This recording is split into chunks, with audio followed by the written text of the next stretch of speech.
I want to preface this review by warning you that due to the subject matter of the album in question, there is going to be real adult conversation here about upsetting or distressing content relating to mental health, and I would advise to proceed with caution and this being taken in mind.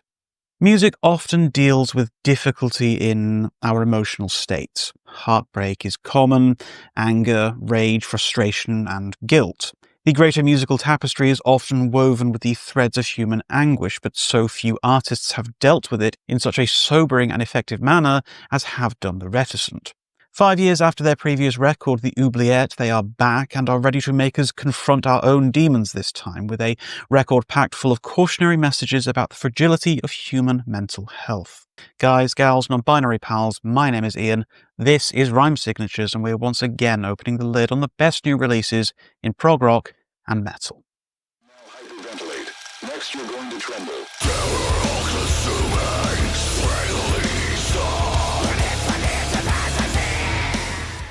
Okay, so for the uninitiated, who are the Reticent? This is largely a solo project of Chris Hathcock, with James Nelson of No Spoon filling in on lead guitars, with some additional help here and there, and some ad hoc guest duties, what have you. This is their 6th studio album, and the first since their genuine breakthrough piece in 2020 of The Oubliette. An album so stark and memorable that forgetting it would be a near impossibility.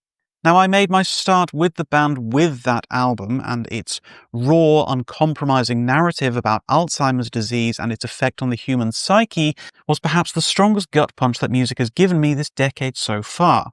Even if you've not had to experience the awful reality of this disease and how it can destroy the lives of those you love the most, its poetry and musical narrative is painted as uncomfortably accurately as is possible for those of us who are lucky enough to have been spared the reality of this. It was one of my favourite albums of 2020, and while due to the very nature of its concept, it's a tough album to listen to more than a few times, the fact that it stuck with me for as long as it has done and as hard as it has done is testament to its writing, the understanding and compassion that Chris Hathcock has given to the subject matter. So when I heard that the Reticent were coming back and there was a new record being jettisoned in our general direction this November, I can't say I was excited, as that feels like the wrong kind of emotion to convey, especially given that this album deals with mental health, panic attacks, sleep disorders, depression, etc., etc. I was, however, certainly anticipating it with a certain vigour.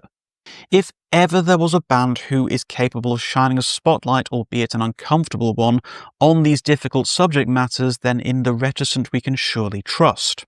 Except this time around I felt that the spotlight was aimed directly at me. I have had personal experiences with most of the lyrical content in this album, and I continue to struggle with parts of it.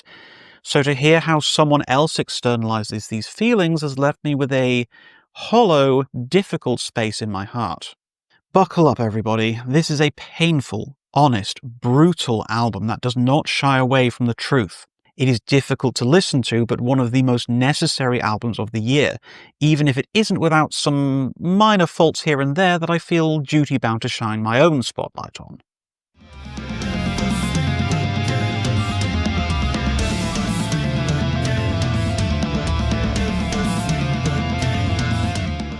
So, before we get into the real meat of this review, let's talk a little bit about the music here. If you want to break it down into brass tacks, this is very much your Opeth-adjacent aggressive death metal with a deeply progressive core running through it.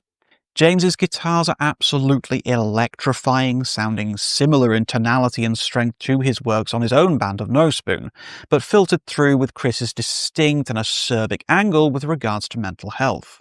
There are times when the guitars feel loaded with bitterness, with pain and with anguish, to the point where it can feel uncomfortable to listen to, but it works incredibly well given the overall intention and attitude of the album.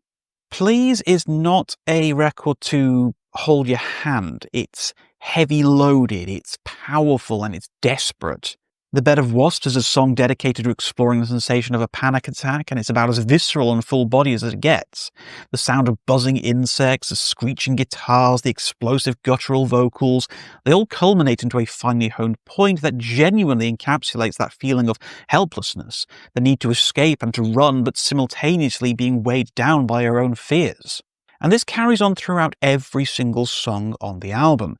The sheer scale of emotional vulnerability that has been brought to the forefront by Chris on Please is exactly what I would have expected, but also what I was simultaneously afraid he would do.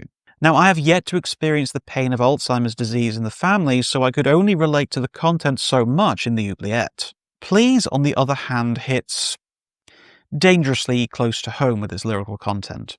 Now, the last couple of years have been amongst the most challenging I have ever had from a mental health perspective. I've been to therapy 3 times since 2022. I've spent months at a time drowning in a mental fog that I've been unable to escape. I've allowed my mind to consider the worst possibilities. And facing these demons through the music on Please has been an extremely difficult thing to do. But in a lot of ways, it's been cathartic. The hardest thing to remember and to come to terms with when suffering with mental health problems is that you are genuinely not alone. There are millions of people who've been going through similar battles, but we always feel as if we are facing them alone.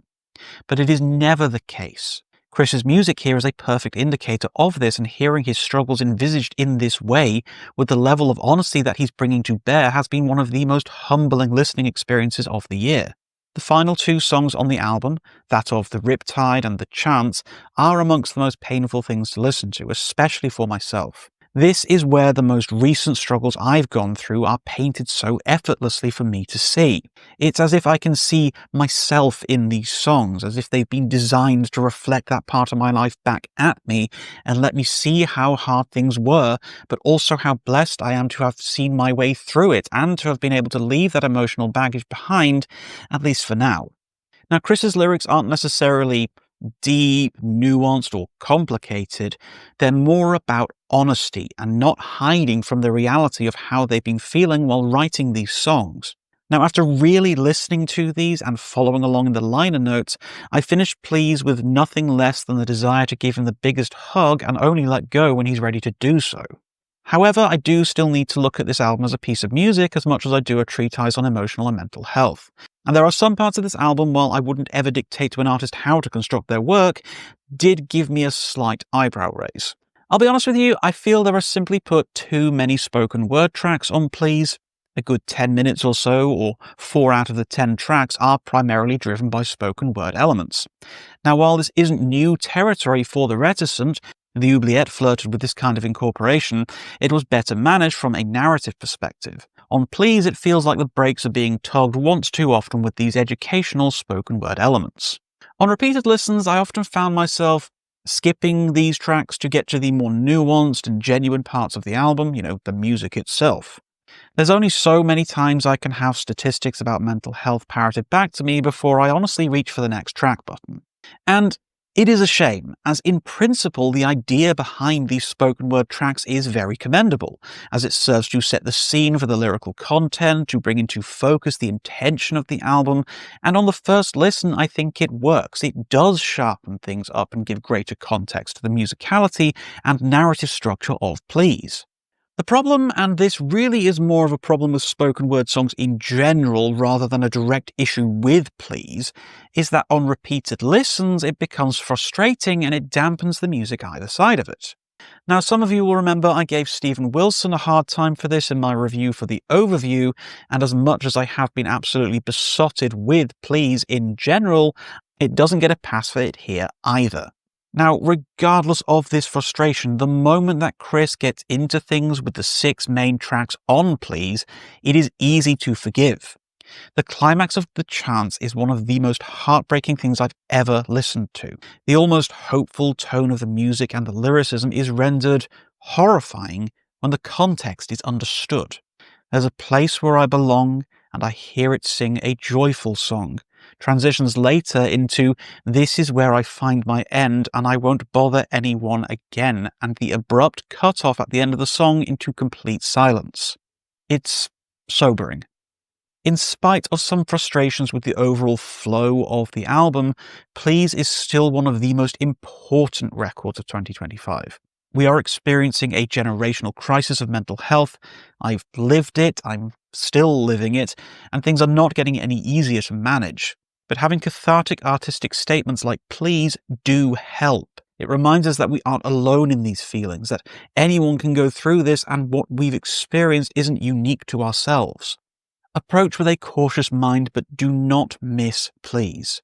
Just remember that you are loved, you do matter, and there is always someone to talk to.